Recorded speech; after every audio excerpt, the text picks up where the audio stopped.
الشيطان الرجيم بسم الله الرحمن الرحيم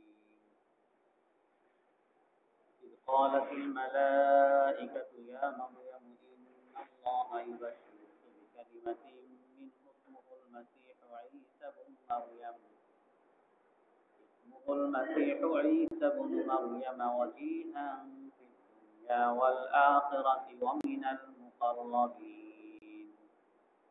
ويكلم الناس في المهد وكهلا ومن الصالحين قالت رب أنى يكون لي ولد ولم يمسسني بشر قال كذلك الله يخلق ما يشاء إذا قضى أمرا فإنما يقول له كن فيكون صدق الله العظيم আল্লাহ তাআলা বলেন, যখন ফেরেশতা বলেছিল, হে মারিয়াম, নিশ্চয়ই আল্লাহ তাআলা আপনাকে সুসংবাদ প্রদান করেন তার পক্ষ থেকে আদেশের মাধ্যমে এক সন্তানের, যার নাম মাসীহ স্পর্শকারী ঈসা মারিয়াম রাদিয়াল্লাহু আনহার ছেলে, আর তিনি প্রভাবশালী দুনিয়াতে এবং আখিরাতে এবং নিকটবর্তীদের মধ্যে অন্তর্ভুক্ত।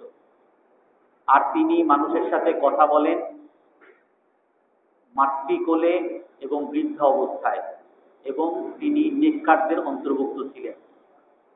তিনি বলেছিলেন, মারিয়াম রাদিয়াল্লাহু আনহা বলেছিলেন, হে আমার পালনকর্তা, আমার সন্তান কিভাবে হবে, অথচ আমাকে কোনো মানুষ স্পর্শ করেনি।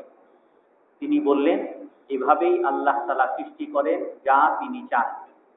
যখন তিনি কোনো জিনিসের সিদ্ধান্ত গ্রহণ করেন তখন বলেন হও এবং তা হয়ে যায়। তো এখানে ঈসা আলাইহিস সালামের জন্মের ঘটনা এখানে বলা হচ্ছে, যে অন্য এক আয়াতের মধ্যে আরো বিস্তারিত ঘটনা আছে। অযকুর ফিল কিতাবি মারিয়াম, সূরা মারিয়ামের মধ্যে, ইদিন তাবাযাত মিন আহলিহা মাকানান শারকিয়্যা, মারিয়াম রাদিয়াল্লাহু আনহা উনি যেখানে থাকতেন ওখান থেকে আরো পূর্ব দিকে উনি চলে গেছেন। পূর্ব দিকে একটা জায়গায় উনি থাকা শুরু করতেন, এবং উনি যেখানে থাকতেন, যে রুমে থাকতেন, ফাত্তাখাযাত মিন দুনিহি হিজাবা, পর্দা লাগিয়ে দিতেন। তিনি কারোর সাথে কথাও বলতেন না, আর কোনো পুরুষের সাথে দেখা সাক্ষাৎও করতেন না, কোনো পুরুষের সাথে মেলামেশা তো দূরের কথা। কোরআনের ভাষা ফাত্তাখাযাত মিন দুনিহি হিজাবা, সমস্ত মানুষের সামনে উনি পর্দা লাগিয়ে দিতেন। ওনার ঘরে পর্দা ছিল, উনি কারোর সাথে কথা বলতে হলে পর্দার আড়ালে কথা বলতেন, এবং কারো কাছে কোনো প্রয়োজন বা কোনো চাহিদা নিতে হলেও পর্দার আড়াল থেকেই দিতেন। কোনো পুরুষের সাথে ওনার মেলামেশা তো দূরের কথা, সরাসরি কথাবার্তাও হতো। তখন আল্লাহ তাআলা বলেন যে আমি তার কাছে আমার রূহ পাঠিয়েছি, অর্থাৎ জিবরাইল আলাইহিস সালামকে পাঠিয়েছি। ফাতামাসসালা লাহা বাশারান সাওয়িয়্যা, আর জিবরাইল আলাইহিস সালাম তার কাছে একটা পুরুষ, একটা সুদর্শন পুরুষের রূপ ধারণ করে তার সামনে গিয়েছে। মারিয়াম রাদিয়াল্লাহু আনহা এক বাসায় থাকেন, ওনার বাসার সামনে পর্দা, কোনো মানুষের সাথে ওনার দেখা সাক্ষাৎ নাই, কোনো মানুষের সাথে কথাবার্তা নাই। হঠাৎ করে উনি যখন দেখলেন ওনার রুমের মধ্যে একটা সুদর্শন পুরুষ, তো মারিয়াম রাদিয়াল্লাহু আনহা ভয় পেয়ে গেছেন। ওনার সতীত্ব নিয়েও উনি শঙ্কিত হয়ে গেছেন, যেটা কোরআনের মধ্যেও আছে। উনি বলছেন কি, ক্বালা ইন্নী আউযু বির-রাহমানি মিনকা ইন কুনতা তাকিয়্যা, আমি আল্লাহর কাছে আশ্রয় চাই, তোমার কাছ থেকে আল্লাহর কাছে আমি আশ্রয় চাই, তোমার হাত থেকে যেন আমাকে বাঁচায়। ইন কুনতা তাকিয়্যা, যদি তুমি আল্লাহকে ভয়কারী হও, আল্লাহ ভীরু হও, তাহলে আমি আল্লাহর কাছে আশ্রয় চাই। এক তো হলো তুমি যদি আল্লাহ ভীরু হও, তাহলে সাথে সাথে তুমি আমার এই পর্দা থেকে বের হয়ে যাবা, পর্দার ভিতরে আর ঢুকবা না। আর যদি তুমি বের না হও, আল্লাহ তাআলা তোমাকে বের করে দিবে। আমি আল্লাহর কাছে আশ্রয় চাই। প্রথমে মুখ দ্বারা বলছেন, এরপরেও যদি কাজ না হইতো তখন অন্য অন্য পদক্ষেপ উনি নিতেন। তো এর দ্বারা আমাদের সামনে খুব নারীদের চলাফেরা, আচার আচরণের ব্যাপারে খুব স্পষ্ট নিদর্শন, স্পষ্ট নির্দেশনা আমাদের সামনে আছে। কোন নারী পুরুষের সাথে অবাধ মেলামেশা ইসলামেও জায়েজ নেই, হারাম। কোরআনের মধ্যে আছে, হাদিসের মধ্যে আছে, লা ইয়াখলুওয়ান্না রাজুলুন বিইমরাতিন, কোন পুরুষ কোন নারীর সাথে যেন একত্রিত না হয়। অন্য হাদিসের মধ্যে আছে, কোন পুরুষ কোন নারীর সাথে একত্রে যখন কথা বলে, তৃতীয় আর একজন শয়তান তাদের মাঝখানে চলে আসে। এই জন্য নারীদের ব্যাপারে খুব স্পষ্ট নির্দেশনা এখানে, যে নারী এবং পুরুষের অবাধ মেলামেশা কখনোই হবে না। তো এখানে মারিয়াম রাদিয়াল্লাহু আনহার কাছে যখন উনি ওই পুরুষকে দেখতেন, তো তখন উনি আল্লাহর কাছেও আশ্রয় চেয়েছেন, আর তাকে উনি সদুপদেশ দিয়েছেন, তুমি যদি আল্লাহ ভীরু হও তাহলে আমি আল্লাহর কাছে আশ্রয় চাই। তাফসীর ইবনে কাসিরের মধ্যে আসছে, তাফসীর নাসাফির মধ্যেও আসছে, যখন নাকি এই কথা মারিয়াম রাদিয়াল্লাহু আনহা বলতেন যে আমি আল্লাহর কাছে তোমার ব্যাপারে আশ্রয় চাই, ওই জিবরাইল আলাইহিস সালাম কাঁপতে কাঁপতে পড়ে যাচ্ছিলেন। যখন আল্লাহর কথা বলতেন কাঁপতে কাঁপতে পড়ে যাচ্ছিলেন, যে আমাকে তো আল্লাহ আদেশ করছেন, কিন্তু উনি আমার ব্যাপারে যেরকম খারাপ ধারণা করতেছে আর আল্লাহর কাছে আমার ব্যাপারে যেরকম নালিশ করতেছে, না জানি আল্লাহর আযাব আমার উপরে চলে আসে। উনি কাঁপতেছিলেন। তো তারপরে উনি কি বলছেন, তার কথার প্রতি উত্তরে সেই জিবরাইল আলাইহিস সালাম বলতেছে, ইন্নামা আনা রাসূলু রাব্বিকি লিআহাবা লাকি গুলামান যাকিয়া, যে আপনার ভয়ের কোনো কারণ নাই, আর আমিও কোনো খারাপ উদ্দেশ্যে আসে নাই, আমি আপনার পালনকর্তার প্রতিনিধি। আল্লাহ তাআলা আমাকে পাঠিয়েছেন। কেন পাঠিয়েছেন? লিআহাবা লাকি গুলামান যাকিয়া, আপনাকে একটা পবিত্র সন্তান দেওয়ার জন্য। আমি আপনাকে পবিত্র সন্তান দেওয়ার জন্য আসছি, আল্লাহ আমাকে পাঠিয়েছেন। তখনই ওই সে বলা শুরু করছে, মারিয়াম রাদিয়াল্লাহু আনহা বলা শুরু করছে যে আন্না ইয়াকুনু লি ওয়ালাদ গোলামু ওয়ালাম ইয়ামসাসনি বাশার ওয়ালাম আকু বাগিয়া, যে আমার সন্তান কিভাবে হবে, আমাকে তো কোনো পুরুষ স্পর্শই করে না, আর আমি কোনো ব্যভিচারীও না, আমার সন্তান কিভাবে হবে?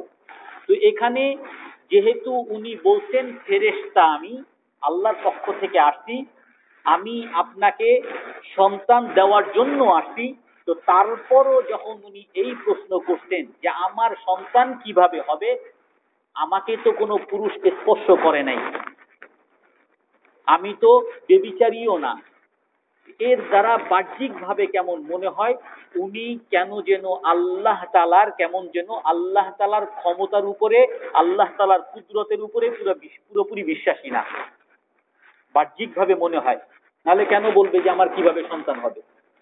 এর উত্তরে ওই ফেরেশতা বলে কি, ক্বালা কাযালিক, এভাবেই হবে।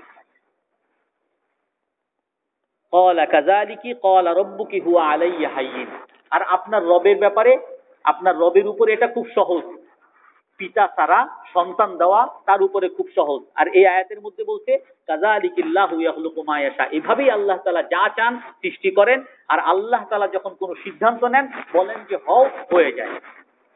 তো এখানে বাহ্যিকভাবে মনে হয় যে উনি আল্লাহ তাআলার ক্ষমতার ব্যাপারে প্রথমে কেমন যেন দ্বিধাদ্বন্দ্ব ছিলেন, তারপরে ফেরেশতা বলার পরে ওনার সেই দ্বিধাদ্বন্দ্ব কেটে গেছে, পুরোপুরি ঈমান চলে আসে। কথাটা আসলে এরকম না। তাফসীরের কিতাবের মধ্যে এবং হাদিসের মধ্যেও এর ব্যাখ্যা এরকম, উনি যে প্রশ্ন করছেন যে আমার সন্তান কিভাবে হবে, এর প্রশ্নের অর্থ হলো এটা, যে আল্লাহ তাআলা যেহেতু তোমাকে পাঠিয়েছে আমাকে সন্তান দিবে, সন্তান হওয়ার ব্যাপারে তো আমার কোনো দ্বিমত নাই, আল্লাহ তাআলার ক্ষমতার ব্যাপারেও আমার কোনো দ্বিমত নাই, কিন্তু আল্লাহ তাআলা সেই সন্তানটা এখন কোন পদ্ধতিতে দিবে সেইটার ব্যাপারে আমি জানতে চাই। আল্লাহ তাআলা করতে পারেন, কিন্তু আমি সেই পদ্ধতি সম্পর্কে জিজ্ঞেস করতেছি। আল্লাহ তাআলা আমাকে সন্তান দিবেন, দিতে পারেন, এই ক্ষমতার ব্যাপারে কোনো প্রশ্ন করেন নাই। উনি যে প্রশ্নটা করছেন কোন পদ্ধতিতে দিবেন, যে আমাকে তো কোনো পুরুষ স্পর্শ করে নাই। সাধারণত স্বামী স্ত্রীর মিলনের মাধ্যমে সন্তান হয়। আমাকে তো কোনো পুরুষ স্পর্শই করে নাই, আর আমি কোনো বেবিচারীও না। আমার সন্তানটা কি আল্লাহ তাআলা সরাসরি আকাশ থেকে একটা সন্তান দিবেন আমাকে, নাকি মাটির মধ্যে মাটি দিয়ে বানিয়ে হযরত আদম আলাইহিস সালামকে যেরকম বানিয়েছেন, মাটি দিয়ে বানিয়ে তারপরে ফু দিয়ে দিচ্ছেন আর সেখানে মানুষ হয়ে গেছে, সেরকম দিবেন? নাকি হাওয়া রাদিয়াল্লাহু আনহাকে যেরকম পিতার হযরত আদম আলাইহিস সালাতু ওয়াস সালামের পাঁজরের হাড্ডি থেকে নিয়ে তারপর সেখান থেকে বানিয়েছেন, কোন নারী ছাড়া শুধু পুরুষ থেকে বানিয়েছেন, সেভাবে বানাবেন? কিভাবে বানাবেন সেইটা আমি জানতে চাই। তার প্রতি উত্তরে বলছেন আল্লাহ তাআলা বানাবেন যেরকম চান। আল্লাহ তাআলা একবার চাইছেন বাবা পুরুষ নারী ছাড়া বানাইতে, আদম আলাইহিস সালামকে বানাইছেন। আল্লাহ তাআলা চাইছেন নারী ছাড়া বানাইতে, হাওয়া রাদিয়াল্লাহু আনহাকে নারী ছাড়া বানিয়েছেন, শুধু পুরুষ থেকে বানিয়েছেন। আবার আল্লাহ তাআলা এখন চাচ্ছেন শুধু নারী থেকে বানাবেন, পুরুষ ছাড়া বানাবেন। তোমার ছেলে ঈসা আলাইহিস সালাতু ওয়াস সালামকে আল্লাহ তাআলা বানাচ্ছেন। তো চার রকম সৃষ্টি, এক হলো পিতা মাতা ছাড়া সৃষ্টি, আর এক হলো শুধু পুরুষ থেকে সৃষ্টি, আর এক হলো শুধু নারী থেকে সৃষ্টি, আর একটা হলো পিতা মাতা উভয়জন দিয়ে। এই চারো ভাবে আল্লাহ তাআলা সৃষ্টি করেন, সেটা আল্লাহ তাআলা এখানে দেখিয়ে দিলেন। সেখানে তাফসীরে নাসাফির মধ্যে আছে হযরত মারিয়াম রাদিয়াল্লাহু আনহার সাথে একজন থাকতেন ইউসুফ নামে। যখন মারিয়াম রাদিয়াল্লাহু আনহা যখন নাকি খাদেমা ছিলেন, সেবিকা ছিলেন, বাইতুল মুকাদ্দাসের সেবা করতেন, খেদমত করতেন, তখন ওনার সাথে ওনার এক খালাতো ভাই ইউসুফ রাদিয়াল্লাহু আনহা, উনি ওনার সাথে সেবক ছিলেন, আর উনিও বড় বুজুর্গ ছিলেন। তো ওনাদের দুজনই মসজিদে থাকতেন, ওনার জন্য আলাদা একটা রুম ছিল, আর ওই ইউসুফ রাদিয়াল্লাহু আনহু উনিও ওই মসজিদের মধ্যেই থাকতেন। যখন ছোট ছিলেন তখন দুজনার যখন পানির দরকার হইতো, দুজন একসাথে মিলে পানি আনতে যেতেন, কলসি নিয়ে আবার কলসিতে ভরে আবার পানি নিয়ে আসতেন। যখন একটু বড় হয়েছে তখন উনি পর্দা ঢেলে দিয়েছেন, তখন ওই ইউসুফ রাদিয়াল্লাহু আনহুর সাথেও আর দেখা সাক্ষাৎ করেননি।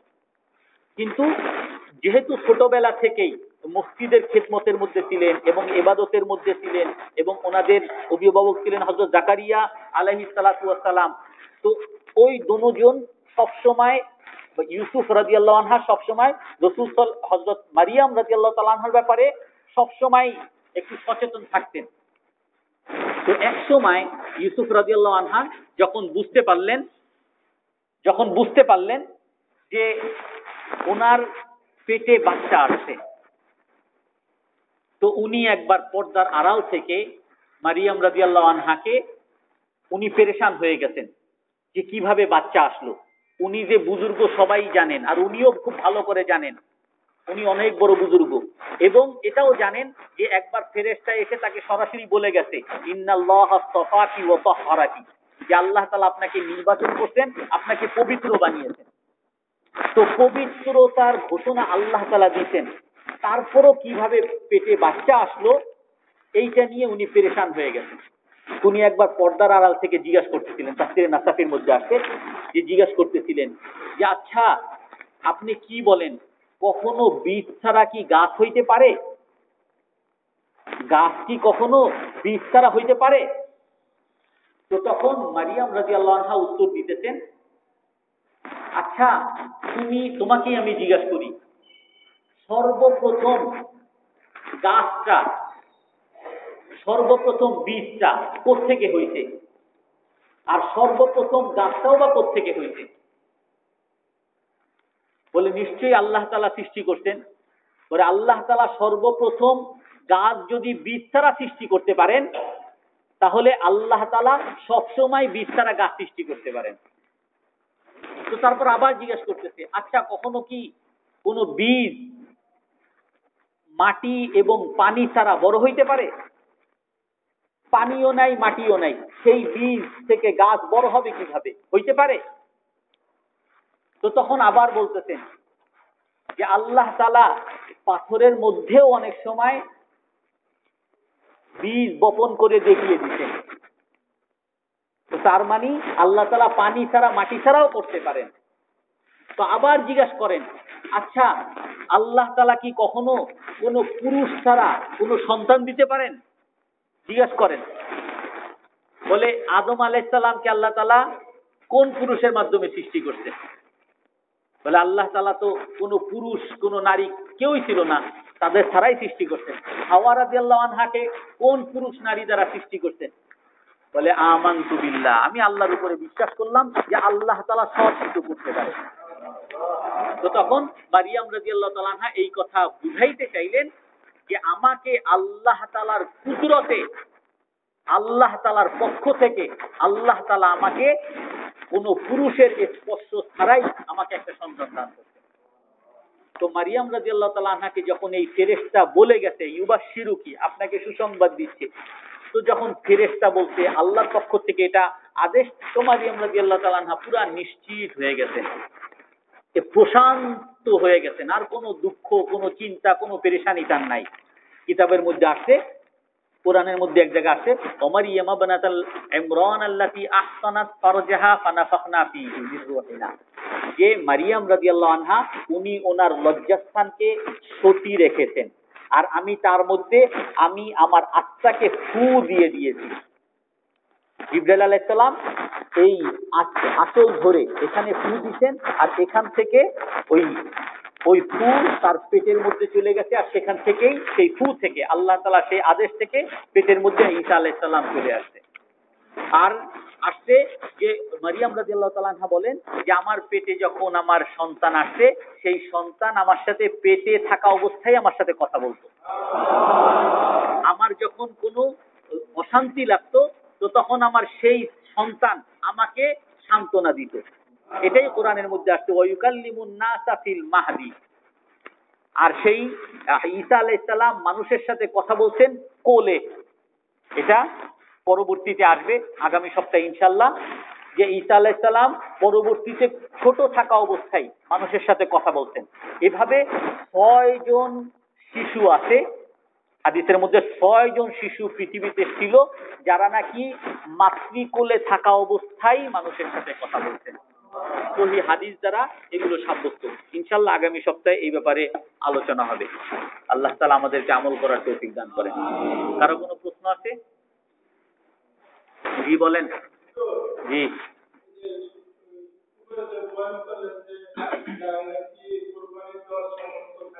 জি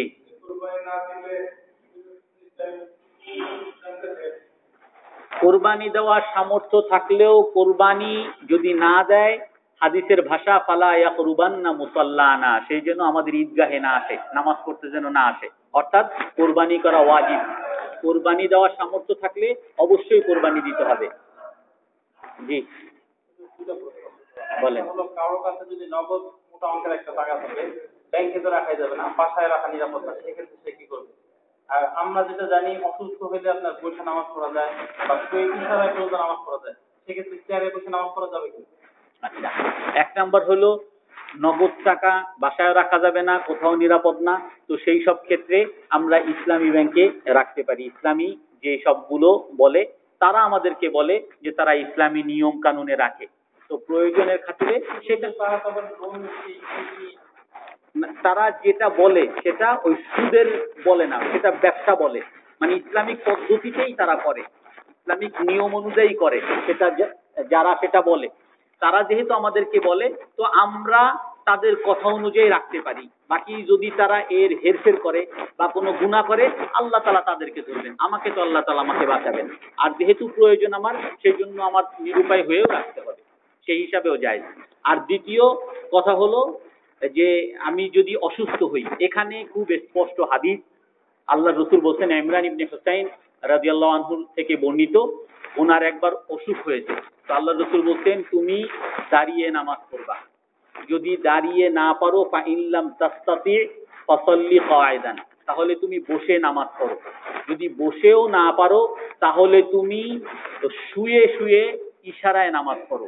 আর যদি তুমি সেটাও না পারো তাহলে তোমার উপরে আল্লাহ তাআলা মাফ। তো এখানে খুব স্পষ্ট, নামাজ দাঁড়িয়ে পড়া এটাও একটা ফরজ। নামাজের রকুনের মধ্যে, নামাজ হতে হলে যে ফরজ, দাঁড়িয়ে পড়া ফরজ, তারপরে রুকু করা ফরজ, সিজদা করা ফরজ, যেমন কেরাত পড়াও ফরজ। তো সেখানে আমি যদি দাঁড়ানো আমার উপরে ফরজ। আমি যদি দাঁড়াতে না পারি আমি বসে যাব, ওই ফরজটা আমার রহিত হয়ে যাবে আমি যদি না পারি। আর আমি যদি বসে পড়ি, এখন আমি রুকু করতে পারতেছি, রুকু আমাকে করতে হবে, সেজদা করতে পারতেছি, সেজদাও আমাকে করতে হবে।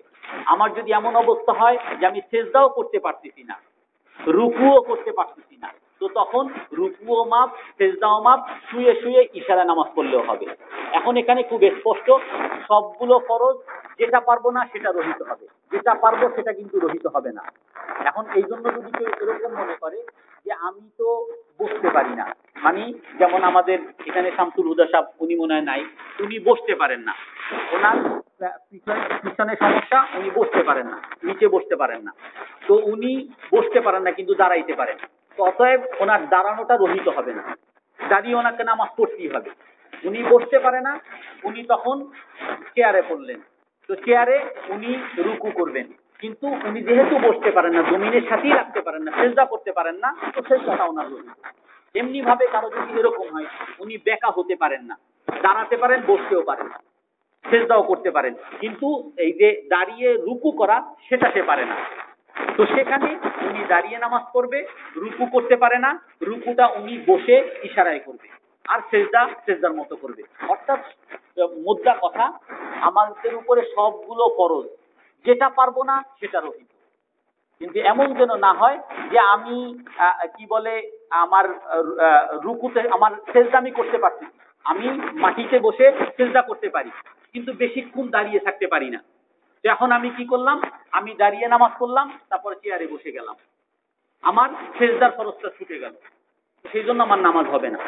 আমি যেহেতু আমি মাটিতেও বসতে পারি, সেজদাও করতে পারি, তো আমার চেয়ারে বসে নামাজ পড়া সহি হবে না। আমাকে যেটা আমি পারি না সেটা আমার উপরে রহিত হবে। এখন সেই জন্য যারা চেয়ারে পড়ে তাদেরকে আমরা দোষারোপও করব না, আর তাদেরকে আমরা সমর্থনও করব না, এটা তার ব্যাপারে, সে আল্লাহর সাথে বোঝাপড়া করবে। তার যদি এরকম হয় সে সেজদা করতেই পারে না, তাহলে সে চেয়ারে বসে পড়তে পারে, এটা তার ব্যাপার। আর যদি এরকম হয় সে সেজদা করতে পারে কিন্তু তার বসায় হয়তো সমস্যা আছে, বা এদিক সেদিক পা একটু ছড়ায় বসতে হয়, যেটাই হোক, কিন্তু সে সেজদা করতে পারে, তো তার ক্ষেত্রে চেয়ারে বসে নামাজ পড়া সহি হবে না, জায়েজ হবে না। জি জি বলেন।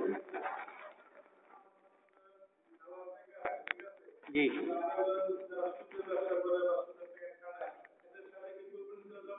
না, এদের সাথে কোরবানি দেওয়া যাবে না, এটা খুব স্পষ্ট রাখতে হবে। আমি শরীকে যখন যাব, অবশ্যই যার সাথে শরীকে যাব কখনোই তার উপার্জন হারাম হতে পারবে না, এবং কখনোই সে শুধুমাত্র গোশতের নিয়ত করতে পারবে না। যদি সে শুধু গোশতের নিয়ত করে, কোরবানির নিয়ত না করে, মানে আল্লাহকে সন্তুষ্ট করার নিয়ত না করে, তো ওই তার হারাম উপার্জনের কারণে, তার ওই গোশতের নিয়তের কারণে আমাদের সকলের কোরবানি নষ্ট হয়ে যাবে। এই জন্য শরীক নিতে হলে খুব দেখে শুনে শরীক নিতে হবে। জি জি বলেন। জি জি ওই সংগঠন তাদের যদি ইয়ে না থাকে বা তারা ওই যোগ্য না থাকে, তারা কি টাকা সংগ্রহ করে টাকা ডিস্ট্রিবিউশন করতে পারে, অথবা তারা বলবে কিভাবে যারা টাকা দেবে যাকাত যখন আমি দিব, আমি নিজে সরাসরি গরিবের হাতে দিতে পারি, অথবা আমি কারো মাধ্যমেও গরিবের হাতে দিতে পারি। আমি নিজে দিলাম না, আমার ভাইকে দিলাম যে অমুকের কাছে পৌঁছে দিও, এটাও দিতে পারি।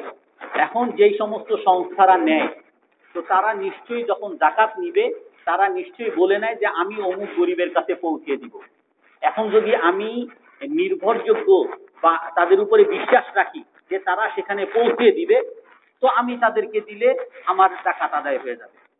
আর যদি এমন হয়, এক হলো যে তারা আপনাকে স্পষ্ট করলো না সে কাদেরকে দিবে, আর আপনি সেটা না জেনেই তাদেরকে দিয়ে দিলেন, এই ক্ষেত্রে আপনার যাকাত আদায় হবে না।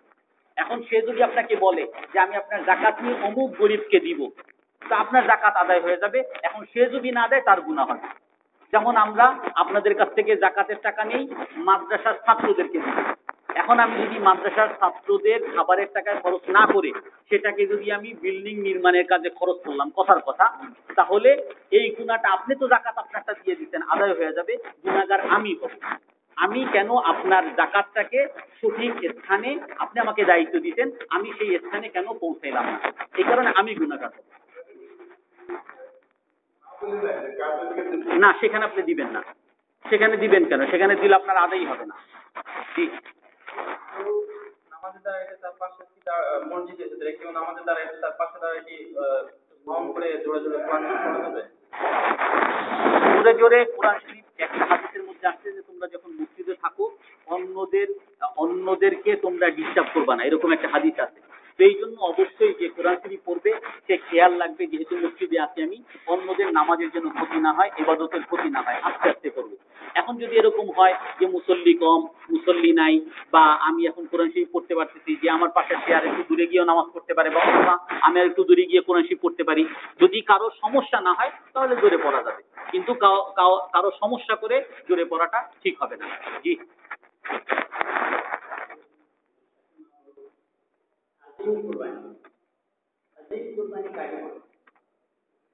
আজিম কোরবানি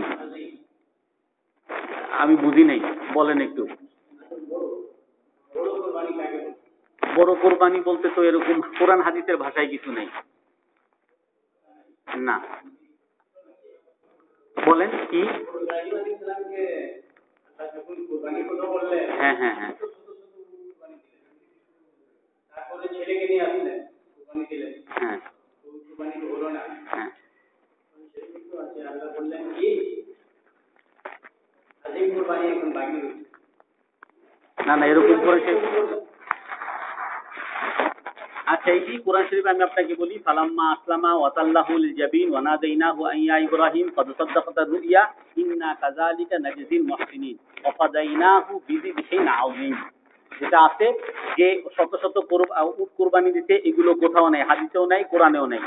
যে আল্লাহ তাআলা আদেশ করতেন তার ছেলেকে কোরবানি করার জন্য, ওনার ছেলেকে নিয়ে আসতেন এবং ওনার হাত পা বেঁধে পুরো করতেন এবং তার গলায় ছুরিও চালাইতেন, কোরবানিও করার জন্য ছুরিও চালাইতেন। তো সেখানে আল্লাহ তাআলা আওয়াজ দিতেন যে হে ইব্রাহিম ওয়ানাদাইনাহু আইয়া ইব্রাহিম কদ সাদ্দাকতা রুইয়া, আমি যে আদেশ করেছিলাম আপনি পালন করেছেন, বাস হয়ে গেছে। ওয়াফাদাইনাহু বিযিবহিন আযীম, আমি সেই ইসমাঈল আলাইহিস সালামের পরিবর্তে আমি একটা ওই আযীম, হয়তো বা এইটাই বলতে চাইছেন, বড় একটা জবাই, বড় একটা পশু আমি তার বিনিময়ে দিয়ে দিলাম, কোরবানি করে দিলাম। তো দুম্বা একটা জান্নাত থেকে, দুম্বা বা পাঠা ছাগলের মধ্যে যে পুরুষ ছাগল, সেটাকে কাবশ বলে, হাদিসের মধ্যে এরকম আসছে, সেটাকে আল্লাহ তাআলা দিতেন, আর সেটাকে ইব্রাহিম আলাইহিস সালাম তখন ইসমাঈল আলাইহিস সালামের পক্ষ থেকে বিনিময়ে সেটাকে জবাই করতেন। এটাই কোরআনের মধ্যে এরকম আসছে এবং সহিহ হাদিসের মধ্যে এরকম আসছে, এর বাইরে আর কিছু নেই। জি, আর কারো কোনো প্রশ্ন আছেন? আজকে শেষ করি। জি, শেষ প্রশ্ন।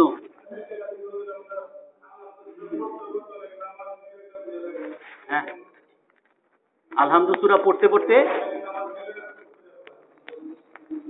হইতেই পারে, এটা সমস্যা নেই, হইতেই পারে, কিন্তু কথা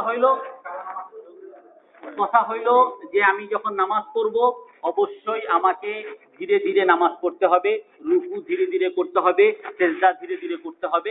এখন কেউ যদি তাড়াতাড়ি নামাজ পড়ে, এত তাড়াতাড়ি নামাজ পড়া মাকরুহ আছে, যে হুটহাট করে রুকু করা, এরকম হাদিসের মধ্যে আছে। অনেকে কি বলে মুরগির মতো ঠোকর দেয়, মানে হুট করে রুকুতে যায়, হুট করে আবার উঠে যায়, হুট করে সেজদা করে, সেজদার মধ্যে তাসবিহও ঠিক মতো পড়ে না, উঠে যায়। কমপক্ষে 3 তাসবিহ পড়তে হবে। ধীরে ধীরে নামাজ পড়া এটা ইসলামের মধ্যে আছে, এবং ধীরে ধীরে রুকু সেজদা করা এগুলো ওয়াজিব। হ্যাঁ, এগুলো ওয়াজিব। ربنا ظلمنا أنفسنا وإن لم تغفر لنا وترحمنا لنكونن من الخاسرين يا أول الأولين يا آخر الآخرين يا ذا القوة المتين يا راحم المساكين اللهم اهدنا فيمن هديت وعافنا فيمن عافيت وتولنا فيمن توليت وقنا شر ما قضيت فإنك تقضي ولا يقضى عليك ولا يعز من عاديت ولا يذل من واليت تباركت ربنا وتعاليت يا ذا الجلال والإكرام ربنا ظلمنا أنفسنا وإن لم تغفر لنا وترحمنا لنكونن من الخاسرين سبحان ربك رب العزة عما يصفون وسلام على المرسلين والحمد لله رب العالمين